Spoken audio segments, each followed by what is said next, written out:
It is important to keep the extension tubing clean. Before and after bolus feeds and giving medications, flush the detached extension tubing with a large syringe of warm soapy water.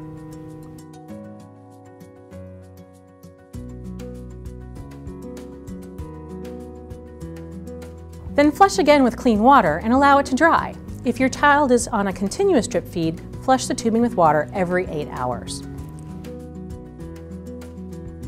Clean the GTube site at least once a day and anytime you see leakage or irritation. With clean hands, use a damp washcloth and a small amount of soap to wash under and around the button and then dry. Do not use antibacterial soap, peroxide, or ointments. Do not submerge the GTube in water for bathing for the first 1 to 2 weeks or as directed. Swimming should be avoided until after the first GTube change. Initially, the GTube is sutured to the skin, but after the stitches are removed, you can begin twirling the tube a few times a day, like you would if you just had your ears pierced. It's a good idea to rotate where the tube sits regularly, so it does not always put pressure on the same spot. Check balloon volume anytime you observe leakage or the tube is loose. Start with 2 small syringes, one empty and one pre-filled with the required amount of water.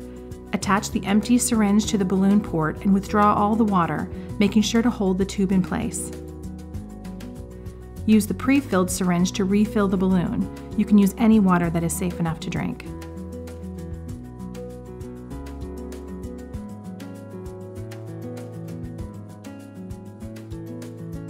Just like burping a baby, you will need to vent your child's GTube.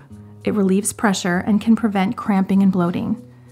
Vent if the abdomen looks distended, the child is nauseous or has abdominal pain, or there is leakage around the GTube site. Close the clamp on your bolus extension tube and attach to the feeding port. Attach your large syringe onto the extension tubing without the plunger. Unclamp the tube and hold for a few minutes or until you hear air release. Do not be alarmed if some formula comes up too. The air will bubble up and then the food will go back down. Afterwards, disconnect the extension tube. Vent as needed, but for ongoing issues, try 5 to 10 minutes before feeding and about 30 minutes after.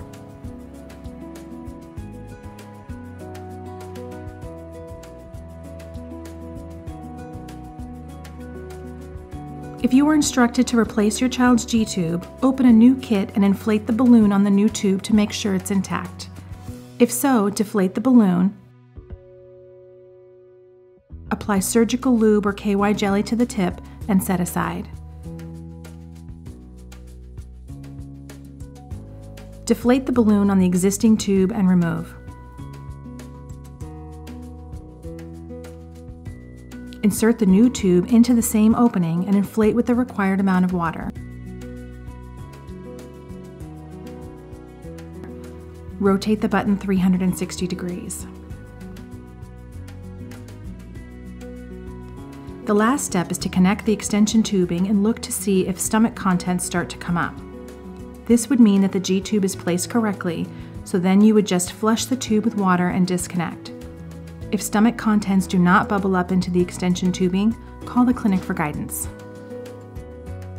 Putting in a new tube should not be painful, but that doesn't mean your child will like it.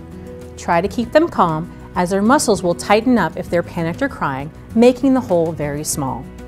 It may help to have 2 people, one to hold and calm the child while the other inserts the tube.